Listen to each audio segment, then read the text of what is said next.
Hello friends, எல்லோரும் எப்படி இருக்கிறீங்க? வெல்கம் டு கிஃபா விலாக்ஸ். வாங்க நம்ம இன்றைக்கி என்ன பார்க்க போகிறோன்னா தலைக்கறி குழம்பு. இது எப்படி செய்யலாம்னு சொல்லிட்டு பார்க்கலாமாங்க. இது செய்கிறது ரொம்ப ஈஸி. இதுக்கு தலைக்கறியை சுட்டு எடுத்துக்கோங்க, சுட்டு வாங்கிக்கோங்க. அதை நல்லா க்ளீன் பண்ணி 4-5 தண்ணி அலசி எடுத்துக்கோங்க. இப்போது ஸ்டவ் ஆன் பண்ணிக்கோங்க. ஸ்டவ் ஆன் பண்ணி கடாய் வச்சு கடாய் ஹீட் ஆனோடனே ஒரு குழிக்கரண்டி ஆயில் சேர்த்துக்கோங்க. ஆயில் ஹீட் ஆன பிறகு அதில் பட்டை, கிராம்பு, ஏலம், மிளகு இதெல்லாம் சேர்த்துக்கோங்க. இப்போ இதோட 2 க்ரீன் சில்லி, கொஞ்சமாக கருவேப்பிலை இதையும் சேர்த்துக்கோங்க. 2 பெரிய பல்லாரி வெங்காயம் நீளவாக்கில் கட் பண்ணி அதையும் இதோட சேர்த்துக்கோங்க. சேர்த்து லைட்டாக வதக்கிக்கோங்க. இதோட ரம்பையில் இருந்தால் அதையும் சேர்த்துக்கோங்க. இது இன்னுமே நல்ல வாசனையை கொடுக்கும். வெங்காயத்தை நல்லா வதக்குங்க. அதோட கலர் சேஞ்ச் ஆகிற அளவுக்கு வதக்கணும். இப்போ 1 table spoon ginger garlic paste சேர்த்துக்கோங்க. சேர்த்து அதையும் நல்லா வதக்கணும். அதோட பச்சை வாடை போகிற அளவுக்கு நல்லா வதக்கணும். இப்போ க்ளீன் பண்ணி வச்சுருந்த தலைக்கறியை இதோட சேர்த்துக்கோங்க. சேர்த்து ஆயிலில் நல்லா மிக்ஸ் பண்ணிக்கோங்க. ஆயிலில் நல்லா மிக்ஸ் பண்ணிக்கோங்க.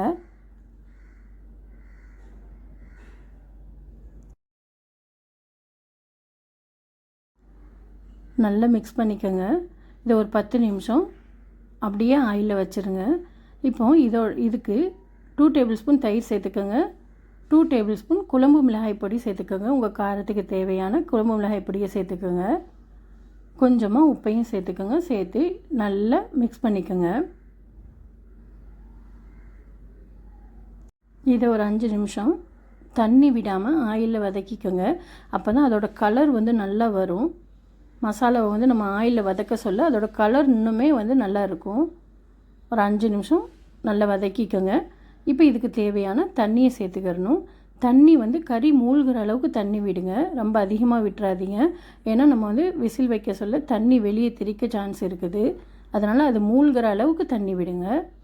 தண்ணி விட்டு மூடி போட்டு ஒரு 8 விசிலுக்கு வேக வைங்க. தலைக்கறி நல்லா வேகணும். அப்பப்போ எடுத்து பாருங்கள், வெந்திருக்குதான்னு செக் பண்ணிக்கோங்க.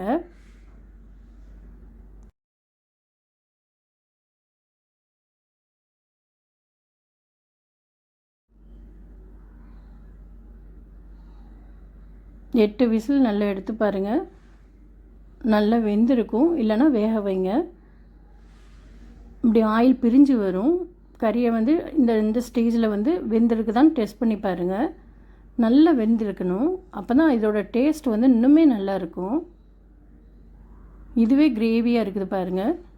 இன்னுமே இதுக்கு கிரேவி வேணும்னா உங்களுக்கு தேங்காயும் முந்திரியும் அரைச்சி இதில் சேர்த்துக்கோங்க. தேங்காய் முந்திரி அரைச்சி சேர்க்கறதுனால இன்னுமே கிரேவி நல்லா திக்காக இருக்கும்.